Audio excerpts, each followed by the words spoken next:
This week is the first of 4 episodes on suicide prevention and the church. I'm Rachel Keefe, and this is Monday's Muse.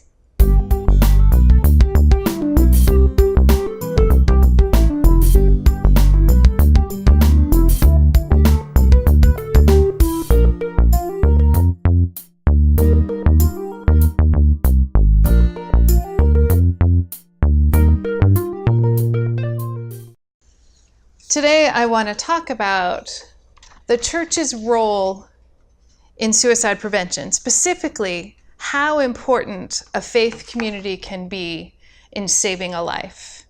I'm going to be reading from chapter 1, called The Body of Christ is Suicidal, from the Life Saving Church, and the section is called Saving Church. The day I tried to kill myself was a turning point. It marked the end of my passive acceptance of pain. As difficult and as complicated as it was, I began the journey of recovery the week I spent in the hospital following my overdose. It was by no means a smooth or easy path, and it was not short. It has taken me a lifetime to undo the lessons of my childhood. However, from that day on, I knew that I was not walking the path alone.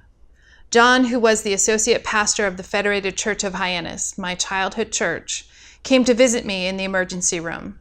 He came that first day, and he kept coming back. I felt no judgment from him. He wanted to help. He listened and did not leave me alone.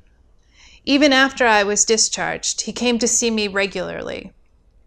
Somewhere along the way, I promised that I would not try to kill myself again. A promise I kept with some difficulty. For years I have said that John saved my life. He was the first person who embodied Christ's love for me. He didn't want anything from me except perhaps that I not die. He cared without the expectation that I would give him anything or do anything for him. There was no condition on his showing up. I needed that more than he probably knew, certainly more than I knew. It wasn't John alone who saved my life, though. It was the whole congregation. I had been going to church since I was in 3rd grade. However, it was only after the overdose that I began to feel a real sense of caring from the congregation. Before that, I was accepted, sure. I was the kid who was dropped off early for Sunday school and worship and picked up late. The same for choir practice and youth group. I was always dropped off early and picked up late. So much so that it became easier for the youth leaders to drive me home than to wait for my mother to come and get me. Reflecting on all this now, the biblical character of Nicodemus comes to mind. He snuck out to talk to Jesus under the cover of darkness.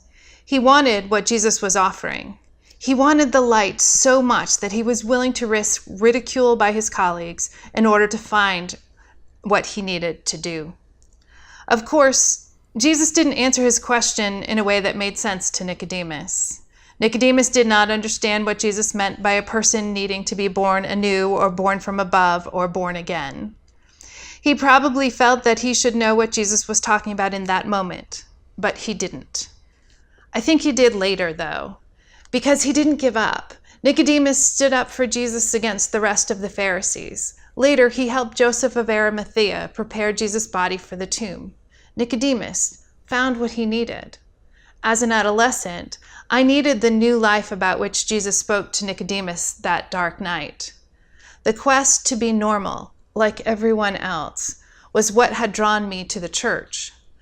That the church held the power of life, the power to save lives, my own and others, took me years to discover. John came to see me in the emergency room because I was a child of the church. He kept coming to see me because he had hope for me. I went to the church under the cover of the darkness of my childhood. I was met with light. Without knowing it, this congregation gave me an understanding of church at its very best. They saved me. I didn't know it then, but the lessons of acceptance, love, and value that I learned in that congregation were going to sustain me through some very challenging times many years later. The Federated Church of Hyannis, its members and clergy, literally and spiritually saved my life. I didn't learn much in the way of theology or doctrine there. I didn't have any kind of dramatic conversion experience, but they embodied Christ's love for me at a time when it really mattered. The church can play such an essential role in letting people know they're valued and loved. The church can truly be a lifesaver. And if you're wondering what you can do in this moment, the book contains suggestions in each chapter for what a church can do right now, and here's 2 of them. Learn the signs that indicate a person is at risk for suicide. Know what they are. Second is to remember to respond to a mental health crisis the same way a congregation responds to any other health crisis, by visiting the person in the hospital or at home, by bringing food or offering help and support, and with specific prayers. If you or someone you know is suicidal, please reach out for help. The National Suicide Prevention Hotline is 1-800-273-8255. I hope this series on suicide prevention in the church is helpful. We cannot underestimate the importance of the role church can play in saving lives. The Life-Saving Church was released by Chalice Press on May 1st, and the early responses have been overwhelmingly positive. I think everyone should read this book. If you don't have your copy, the ordering information is in the description below.